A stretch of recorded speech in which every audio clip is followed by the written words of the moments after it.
చెప్తా ఉంటాడు, పేదవాడిగా పుట్టడం నీ తప్పు కాదు, కానీ పేదవాడిగా మరణించడం మాత్రం నీ తప్పే. నీకు చేత కాదు కాబట్టి, నీలో అంత దృఢ సంకల్పం లేదు కాబట్టి you are unable to fulfil your dream. నా ఫస్ట్ ఫీలింగ్ ఏంటి, personally you people know very well what kind of hard work your parents are doing. నాన్నగారు అక్కడెక్కడో గోపాల్లో పనిచేస్తాడు, ఫిజికల్ ఎడ్యుకేషన్ టీచర్. ఇద్దరు కూతుర్లు. ఏ రోజు ఇద్దరు కూతుర్లని బాధపడేట్టు నేను అనిపించాను. నేను చూలే ఆయన దగ్గర. ఒక పెద్ద బాబు మన స్కూలే ఇప్పుడు ఎస్విజెస్లో చదువుతూ ఉంది. ఈ ఇద్దరిని బైక్ మీద తీసుకొని ప్రశాంతంగా ట్రావెల్ చేస్తూ ఉంటాడు, వస్తూ ఉంటాడు. ఇప్పుడు జోస్తా ఉంది, దాని పేరు నాకు తెలియదు కానీ జోస్తా అని తెలుసు వాళ్ళ అమ్మ పేరు. She is my student. టాప్ వీళ్ళందరి స్కూల్లో ఉన్నప్పుడు టాప్ 50లో టాప్ 5th చైల్డ్ వాళ్ళమ్మ. తనకు ఫినాన్షియల్ సపోర్ట్ లేకున్నాం, ఇంకో సపోర్ట్ లేకున్నాం, అనుకున్న దాని దగ్గరికి వెళ్ళలేకపోయింది. That was the reason. Your father is eminent person mister Ratnakar Reddy and remaining officials also.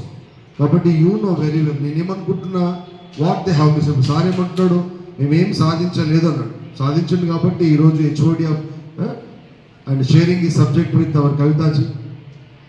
నేనేమంటున్నా, you have suppose to sacrifice your valuable enjoyment. నా జనరేషన్ నేను సాక్రిఫైస్ చేస్తా, రేపు నా కొడుకుకి ఇస్తా మంచి భవిష్యత్తుని. వాని కొడుకు అంటే 1 particular generation sacrifice will provide 5 generation platform. మనం ఎన్టీ రామారావు పుష్ప ఉన్నాడు, వాడు ఎస్ అల్లు రామాయణ కష్టపడి ప్లాట్ఫామ్ తయారు చేస్తే అల్లు అర్జున్ ఎంజాయ్ చేస్తున్నాడు. ఆయన ఏం గొప్పోడు కాదమ్మా. మెగాస్టార్ చిరంజీవి కష్టపడు కాబట్టి 40 వంకలు ఉన్నటువంటి రామ్ చరణ్ ఫేస్ ఈరోజు మనం అందరం యాక్సెప్ట్ చేస్తున్నాం. అవునబ్బా, in number of times his face was I think దాన్ని ఏం చేశారబ్బా, ప్లాస్టిక్ సర్జరీ చేశారు. కరెక్ట్ అక్క. It was done like that one because of megastar tag line everybody is enjoying.